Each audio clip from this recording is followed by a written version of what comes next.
तैमूर की आज चर्चा हो रही है वो इसलिए क्योंकि सैफ और करीना के बेटे का नाम तैमूर रखने पर कुमार विश्वास के तंज कैसा था, जिस पर काफी विवाद भी हुआ। तो आज जानेंगे तंज तैमूर कौन था। नमस्कार, मैं अंजलि राउत और आप देख रहे हैं खोजना। इतिहास के पन्नों में इसे ऐसे बादशाह के तौर पर पेश किया गया है जिसने भारत में हिंदुओं पर बड़े जुल्म किए, उन्हें मौत के घाट उतारा, दिल्ली मेरठ में मौत का नंगानाच किया। तैमूर का जन्म सन 1376 में ट्रांसऑक्सियाना, ट्रांस आमू और सद नदियों के बीच का प्रदेश मावरा उनहर में केसिया शहर ए सब्ज नामक जगह पे हुआ था। तैमूर एक मुगल शासक था।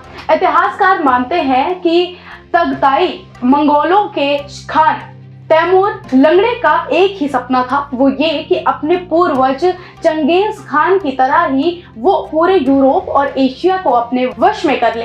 लेकिन चंगेज खान जहां पूरी दुनिया को एक ही साम्राज्य से बांधना चाहता था, तैमूर का इरादा सिर्फ लोगों पर धौंस जमाना था। तैमूर लोगों का कत्ल करके खुद को महान बनाने का सपना देखता था। उसके जुल्मों की कहानी किसी से छिपी नहीं है।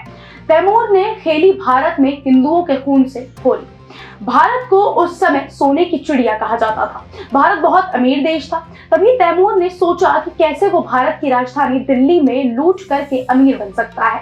उसका विचार था कि दिल्ली पर हमला करके उसके हाथ कुछ कीमती चीज लग सकती है।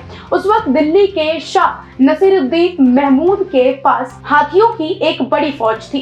कहा जाता है कि उसके सामने कोई टिक नहीं पाता था। तैमूर ने कहा, बस थोड़ी ही दिनों की बात है, अगर ज्यादा मुश्किल पड़ी तो वापस आ जाएंगे। मंगोलों की फौज सिंधु नदी पार करके भारत में घुस आई। रास्ते में उन्होंने असंपति नाम के गांव के पास पड़ाव डाला। तैमूर ने लोगों के घर जला दिए और जो रास्ते में मिलता जाए उसको जान से मारने का आदेश दे दिया। इस तरह दिल्ली, पानीपत और हरियाणा में तैमूर ने हिंदुओं पर अत्याचार किया। रास्ते में लोनी के किले से राजपूतों ने तैमूर को रोकने की नाकाम कोशिश की। अब तक तैमूर के पास कोई 1 लाख हिंदू बंदी थे। दिल्ली पर चढ़ाई करने से पहले उसने इन सभी को कत्ल करने का आदेश दिया था। तैमूर के लिए लूटपाट और कत्ल बहुत छोटी बातें थी। वो खुलेआम लोगों का कत्ल करवा देता था। अगले दिन दिल्ली पर हमला कर नसीरुद्दीन महमूद को आसानी से हरा दिया गया।